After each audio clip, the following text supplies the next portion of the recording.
y gracias por acompañarnos nuevamente con esta serie que estamos estudiando los miércoles. Estamos viendo por qué Bautista y qué es lo que nos identifica a nosotros como bautistas. Ahora, hay ciertas religiones que cuentan con ciertos rasgos.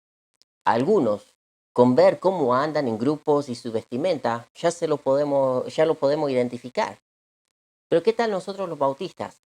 ¿Hay algo que nos distingue a nosotros de otras religiones? Pues sí, y eso es lo que venimos estudiando. Estamos viendo los distintivos bautistas, lo que nos identifica a través de los años como bautistas. Y creo que es importante enseñar esto en nuestras iglesias para que la gente pueda saber bien qué es lo que nos separa a nosotros de los demás. Estamos estudiando un acróstico para ver cuáles son los distintivos bautistas. Veamos un poco lo que venimos estudiando. Estamos viendo estas letras de la palabra bautista. Uno de los distintivos nuestros como bautistas es que la Biblia es nuestra única fuente de revelación y autoridad. Nosotros nos guiamos completamente por lo que dice la Biblia, no lo que dicta algún pastor, algún decreto, otra organización fuera de nuestra iglesia. La autoridad es siempre la Biblia. También creemos en la autonomía de la iglesia local. Esto significa que cada iglesia es completamente autónoma, o sea, que se gobierna a sí mismo, no depende de otra institución ni nada de afuera. Cada iglesia se gobierna a sí misma. Y la razón que creemos que cada iglesia local puede hacer esto es porque la autoridad final es la palabra de Dios, no otra persona u organización. Vimos también, otro de nuestros distintivos es que únicamente creemos en dos ordenanzas y que son ordenanzas, no sacramentos, porque estas cosas que vamos a ver no otorgan ningún tipo de gracia a nosotros. Simplemente son ordenanzas que Cristo dio o mandamientos a la iglesia. Y hablamos del bautismo y la cena del Señor y ya vimos cómo es que se practica, porque hay un método que se debe practicar, a un candidato que se debe practicar. Vimos también que todo cristiano es un sacerdote. Hablamos acerca de esto, que cada cristiano, cada uno que ya es hijo de Dios, es un sacerdote. O sea, no dependemos de que otra persona intervenga por nosotros ante Dios, como se solía practicar en el Antiguo Testamento y aún en el Nuevo Testamento hasta la muerte de Cristo. Ahora todo aquel que es hecho hijo de Dios es un sacerdocio santo y cada uno tenemos acceso a Dios. Creemos también que la iglesia está compuesta por miembros que son salvos y bautizados. Ya vimos esto, que deben ser salvos y bautizados para poder añadirse a la iglesia. Y hablamos también la semana pasada acerca de la separación de la iglesia y el Estado, que esto también es algo que nos distingue como bautistas, que cada iglesia es independiente y debe sí sujetarse y obedecer al Estado, mientras que no nos piden ir en contra de lo que Dios nos manda. Hoy seguimos con la letra T de la palabra bautista. Y esto es que todo individuo tiene libertad de conciencia. Y para comenzar con este punto, quiero que vayamos a Romanos capítulo 14. Romanos capítulo 14. Vamos a leer el versículo 5. Romanos 14, 5 dice así. Uno hace diferencia entre día y día, otro juzga iguales todos los días. Cada uno esté plenamente convencido en su propia mente. Lo que nos está enseñando este pasaje es que cada uno puede creer lo que quiere. Uno puede ser persuadido, pero la gente puede también notar no estar de acuerdo con algo. De eso hablamos de la libertad de la conciencia del individuo. Quizás alguien con cierto poder logre a que alguien diga algo, que repita algo, pero jamás va a poder forzarlo a creer en algo. Sigamos leyendo el versículo 12. De manera que cada uno de nosotros dará a Dios cuenta de sí, ya sea en la tribulación para los creyentes o el gran trono blanco para los que no son salvos. Todos van a rendir cuenta de sí mismo a Dios. Cada uno lo hará por sí mismo. Leamos ahora lo que dice 2 de Corintios, capítulo 4. Segunda de Corintios, capítulo 4. Vamos a leer los primeros 2 versículos. Por lo cual, teniendo nosotros este ministerio, según la misericordia que hemos recibido, no desmayamos. Antes bien, renunciamos a lo oculto y vergonzoso, no andando con astucia, ni adulterando la palabra de Dios, sino por la manifestación de la verdad, recomendándonos a toda conciencia humana delante de Dios. No podemos forzar a nadie a que sea salvo y que crea la palabra de Dios. Lo único que podemos hacer es apelar a su conciencia, a la conciencia de cada uno, y pedir al Espíritu Santo que obre en cada uno, en cada persona, para traerlos a Dios el Padre. Eso es la libertad de conciencia, que nadie nos obliga. Somos libres para decidir. Ahora veamos lo que dice el libro de Tito, capítulo 1. Tito, capítulo 1. Vamos a leer el versículo 9. Retenedor de la palabra fiel, tal como ha sido enseñada, para que también pueda exhortar con sana enseñanza y convencer a los que contradicen. Esto que leímos fue escrito a un pastor joven y dice que a través de la sana doctrina quizás se puede convencer a los que no creen o los que contradicen. Ahora, algunos tienen su propia agenda y en realidad todos somos así, porque todos tenemos nuestra propia agenda, porque al fin y al cabo hacemos lo que queremos. Uno puede decir, por ejemplo, que está de dieta y aún así comer lo que quiere, lo que se le antoja. Y hacemos esto cada uno de nosotros. Esto es la libertad de conciencia. Hacemos lo que queremos, creemos lo que queremos. Y es por eso que la Biblia nos enseña que la manera de llegar a alguien es predicarles la palabra de Dios, la sana doctrina, la sana enseñanza. Nadie debe ser forzado a asentir cualquier creencia en contra de su propia voluntad.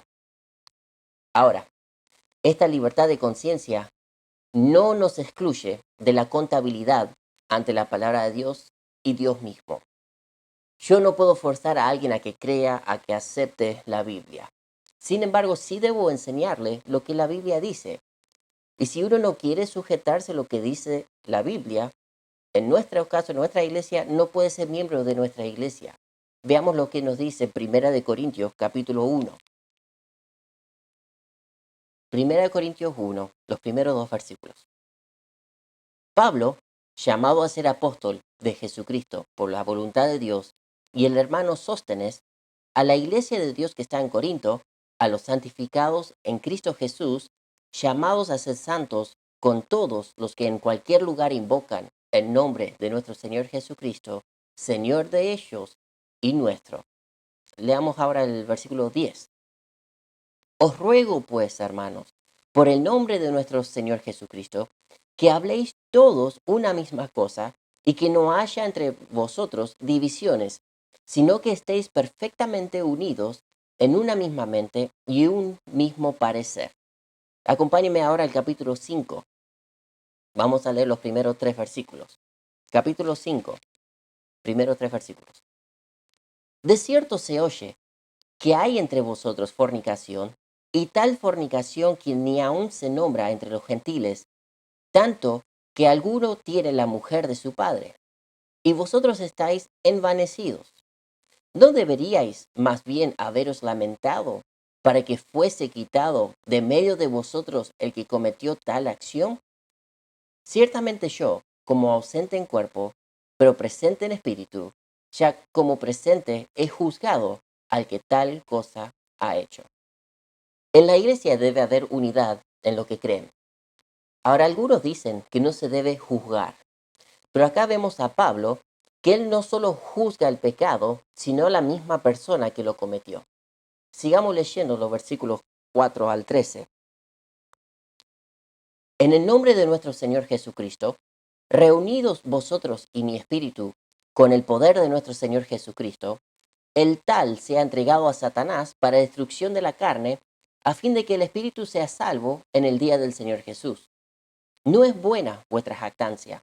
¿No sabéis que un poco de levadura leuda toda la masa?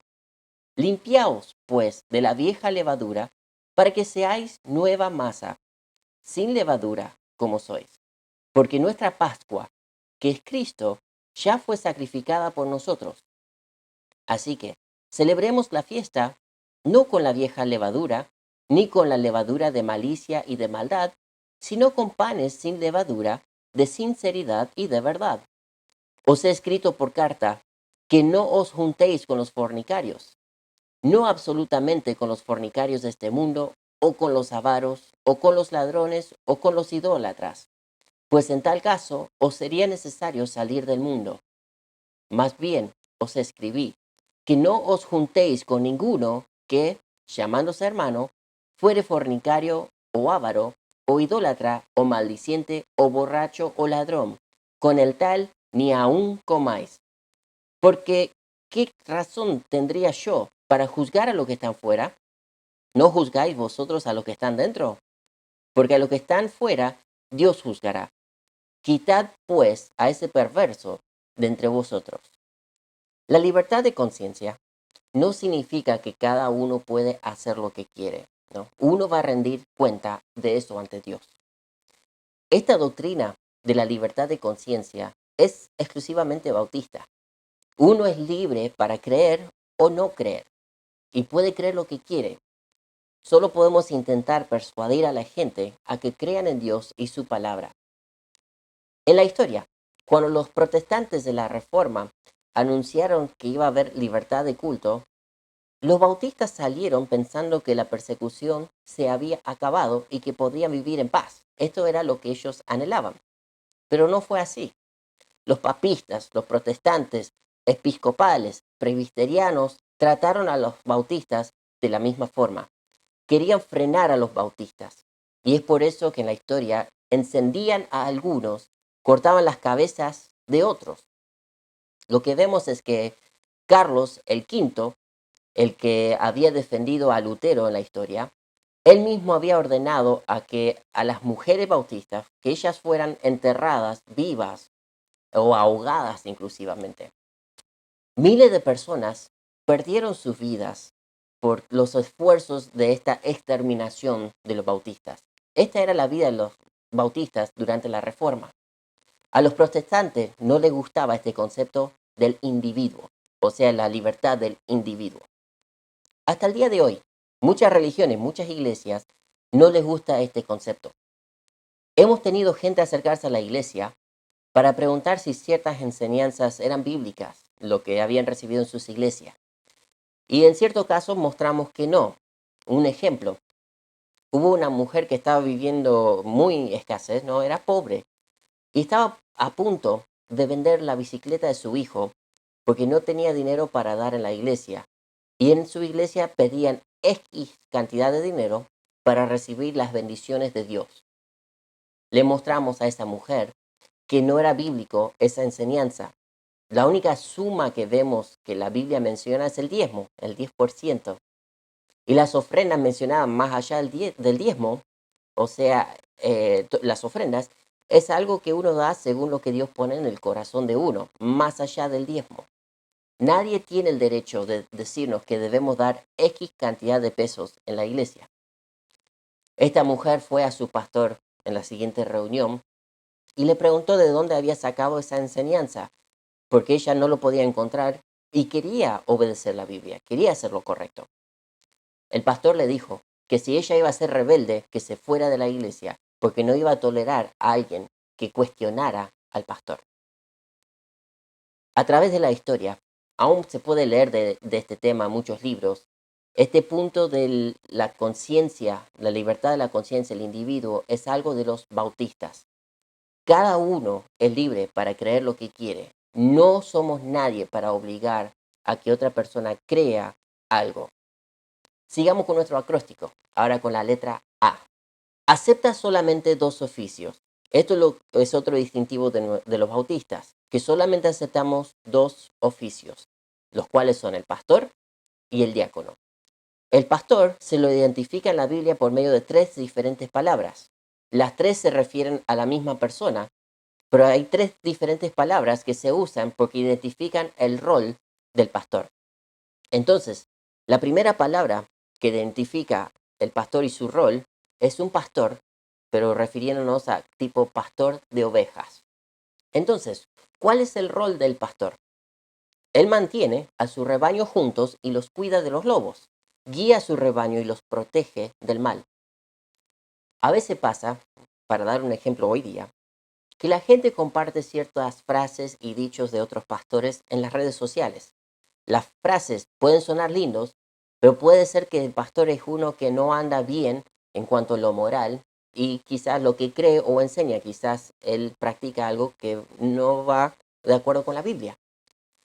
Les doy un ejemplo. Hubo un tiempo en que se compartía mucho acerca de Paul Washer en las redes, pero este pastor cree en el calvinismo y nosotros no. El calvinismo y también el arminianismo hoy día es algo que está creciendo entre las iglesias bautistas y necesitamos entender que ninguno de estos dos puntos van con la Biblia. Podríamos hablar del tema, pero llevaría varios mensajes, enseñar los puntos de ellos. Y solo quiero recalcar, debemos reconocer la verdad de Dios y guiarnos por la palabra de Dios para no dejarnos llevar por las olas de las redes sociales y así no nos encontramos compartiendo cosas en nuestras páginas si en realidad no estamos de acuerdo con los que lo publicaron o dijeron ciertas frases. Ahora, como pastor, soy responsable de la gente que está bajo mi cuidado por el bien de cada uno de ellos, no lo que me conviene a mí. Si uno ha estado rodeado de animales en el campo, uno puede ver que el pasto siempre es más verde del otro lado del cerco. Siempre están las ovejas, las vacas, los caballos, buscando salir de esos límites marcados para poder ir más allá, porque allá se ve más rico y bien verde. Y eso es lo que vemos en la Biblia, que habla de la oveja que se descarriaba. Por este punto, pues siempre está buscando algo más allá, no está prestando atención, va más allá. Es algo normal entre las ovejas. Y es por eso que como pastor necesitamos nosotros estar atentos de cuidar a cada uno para que ninguno se pierda por guiarse con cosas alrededor que están pasando. En la iglesia a veces el pastor debe corregir a alguien. Y no es porque el pastor solo está buscando retar a todos y eso es el agua fiesta, sino que ante Dios, Él es responsable por ellos, por las ovejas. Ahora en la iglesia, los miembros, a ellos no siempre les cae bien lo que dice el pastor, porque no entienden qué es lo que él pide. Y yo creo que estas cosas se pueden hablar para intentar mantener una buena comunicación entre el pastor y la gente. No es que yo soy mejor por ser pastor, simplemente soy otro miembro de la iglesia con una responsabilidad más grande ante Dios. Rendiré cuenta yo por lo que pasa con el rebaño bajo mi cuidado. El trabajo del pastor es alimentar, cuidar y apacentar a su rebaño. Es muy importante esta comparación de lo que el pastor debe ser comparándolo con el pastor de ovejas. Ahora, otra palabra en la Biblia para indicar el rol del pastor es anciano. Hablando de un anciano es alguien que conoce a Dios. Y es por eso que vemos en la Biblia que uno de los requisitos del pastor es que no sea un neófito, o sea, que no debe ser uno recién convertido al cristianismo, o sea, uno que recién es salvo. Se requiere que sea alguien de cierta edad espiritual, podríamos decir. Alguien que se ha mostrado digno de llamarse cristiano. Alguien que muestra que vive una vida santa. Anciano define el trabajo espiritual del pastor en la iglesia. Las características del anciano no es la edad, sino que se refiere a la madurez, la sabiduría, la dignidad que demuestra la persona. Entonces el rol del pastor es ser pastor de ovejas cuidando de su rebaño, un anciano por las características más allá de la edad de uno. Y en tercer lugar, es un obispo. Obispo significa supervisor. Habla de la función administrativa del pastor. Él es quien dirige todo para que todo fluya como lo indica nuestra cabeza. ¿Y quién es nuestra cabeza de la iglesia? Cristo. El pastor es el supervisor, quien debe seguir las instrucciones de Dios. Dirige a la iglesia y no al revés. La iglesia no dirige al pastor. Y hay otro punto importante. El pastor no debe enseñorearse de su gente o hacerse la cabeza como quien manda. Yo soy el jefe. El pastor es nada más que un humilde miembro de la iglesia, quien es responsable por lo que está pasando y por eso se sujeta a la palabra de Dios para guiar a la iglesia en la voluntad de Dios. Hay iglesias que han conformado comités que mandan en la iglesia. Y esto fue porque hubo pastores abusivos en cuanto a su poder, su autoridad en la iglesia. Pero no es bíblico. No es bíblico conformarlo así, un comité. Nosotros nos sujetamos a lo que dice la Biblia. Si la iglesia tuviera un pastor abusivo, pueden tratar el asunto. La iglesia tiene el poder de decidir quién va a ser su pastor y quién no. Y siempre, ¿no? Siguiendo la Biblia. No buscando echar a alguien simplemente porque alguien no quiere sujetarse a cierta enseñanza. Siempre debemos honrar la palabra de Dios, tanto nosotros los pastores como las iglesias. Entonces, el pastor se lo llama pastor, anciano y obispo. Y veamos lo que dice la Biblia en Primera de Pedro, capítulo 5. Primera de Pedro, capítulo 5. Primera de Pedro 5, los primeros 4 versículos. Ruego a los ancianos que están entre vosotros, yo anciano también con ellos y testigo de los padecimientos de Cristo, que soy también participante de la gloria que será revelada. Apacentad la grey de Dios que está entre vosotros, cuidando de ella, no por fuerza, sino voluntariamente, no por ganancia deshonesta, sino con ánimo pronto, no como teniendo señorío sobre los que están a vuestro cuidado, sino siendo ejemplos de la grey. Y cuando aparezca el príncipe de los pastores, vosotros recibiréis la corona incorruptible de gloria. Acá vemos que el anciano es el pastor, por lo que nos dice el pasaje, no hay duda. Y el rol del pastor es algo muy importante. Hay una forma de llevar la iglesia adelante, y no es por la fuerza, no es por instar miedo en los miembros, no es por lo que uno puede obtener tampoco, a ver cuánto me van a pagar. Por ejemplo, antes de venir yo a Comodoro, nunca hablé de cierta suma con el pastor, nunca hablamos de dinero, porque le dije que esa no era mi motivación. Yo quería orar y ver si era la voluntad de Dios que viniera acá antes de dejar San Martín de los Andes. El pastor debe apacentar la grey, el rebaño, cuidando de ella, con ánimo pronto, nos dice, siendo ejemplo de la grey. Y hay ciertos requisitos para el pastor. Lo vemos en 1 Timoteo 3, en Tito capítulo 1, nos da toda una lista porque es algo serio este asunto de ser pastor. Veamos lo que dice 1 Timoteo capítulo 3. 1 Timoteo capítulo 3. Vamos a leer del versículo 1 al 7. Palabra fiel. Si alguno anhela obispado, buena obra desea. Pero es necesario que el obispo sea irreprensible, marido de una sola mujer, sobrio, prudente, decoroso, hospedador, apto para enseñar, no dado al vino, no pendenciero, no codicioso de ganancias deshonestas, sino amable, apacible, no avaro, que gobierne bien su casa, que tenga a sus hijos en sujeción con toda honestidad, pues el que no sabe gobernar su propia casa, ¿cómo cuidará de la iglesia de Dios? No un neófito, no sea que envaneciéndose caiga en la condenación del diablo. También es necesario que tenga buen testimonio de los de afuera, para que no caiga en descrédito y en lazo del diablo. Nos dice acá que el que anhela el obispado, o sea, el pastorado, está deseando algo bueno, pero debe cumplir con estos requisitos que detallan. Después el pasaje nos sigue hablando acerca del diácono, y hablemos del diácono. Vayamos a Hechos capítulo 6. Hechos 6, versículo 3.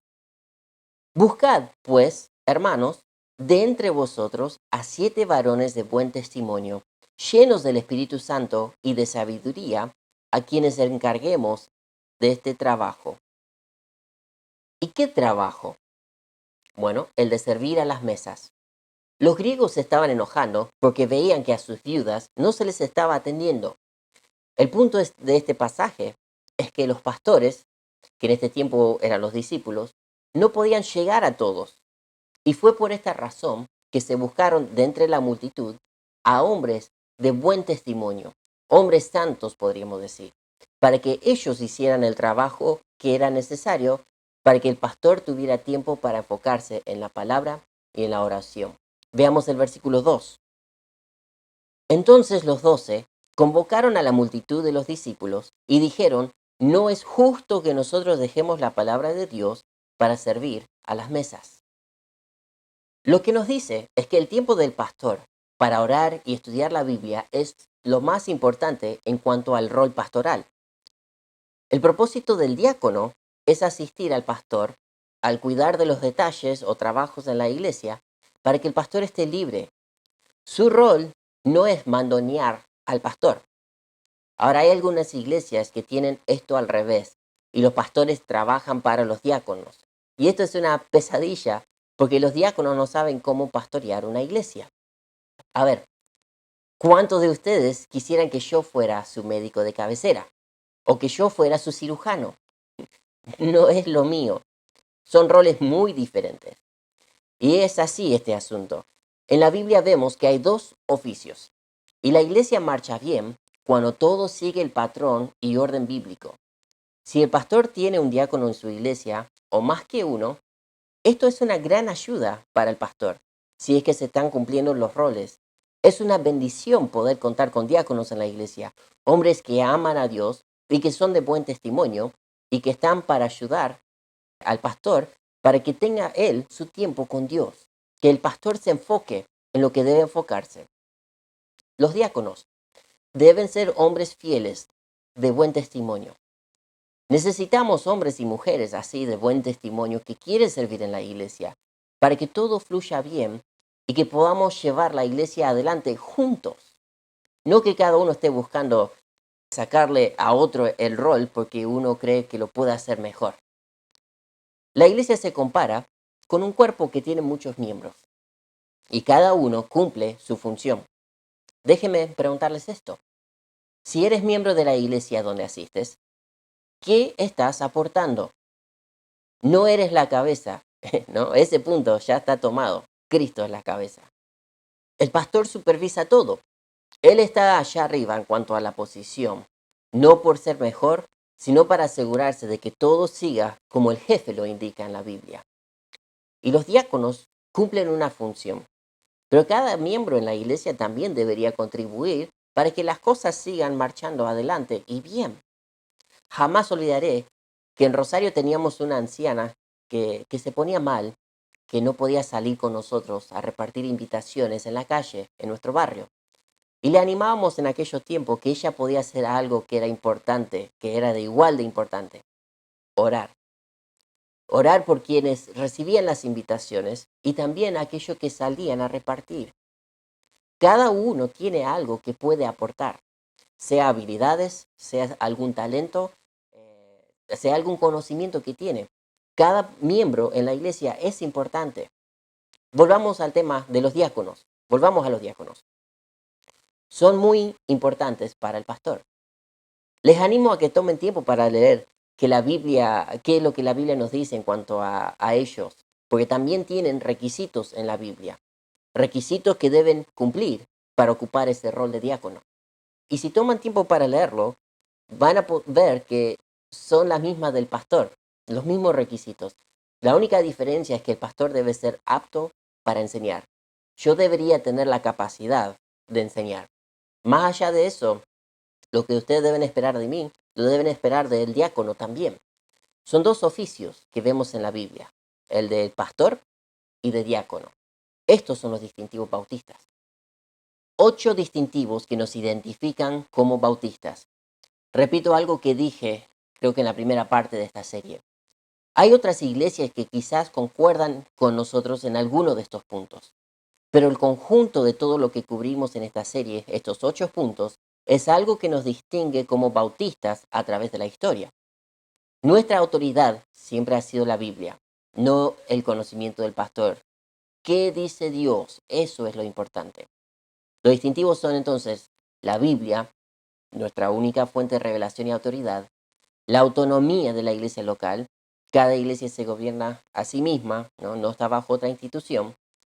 Solo hay y solo practicamos dos ordenanzas, el bautismo y la cena del Señor. Todo cristiano es un sacerdote.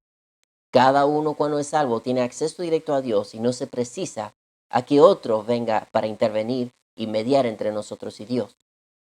Creemos que la iglesia está compuesta por miembros que son salvos y bautizados. Estos son los requisitos para unirse a la iglesia. Siempre hemos creído y practicado la separación de la iglesia y el Estado. Obedecemos y nos sujetamos al gobierno mientras que no vamos en contra de Dios y oramos también por nuestro gobierno. Creemos también que cada individuo tiene libertad de conciencia y cada uno decide qué va a creer y qué no. Aceptamos solamente dos oficios, el pastorado y el diaconado.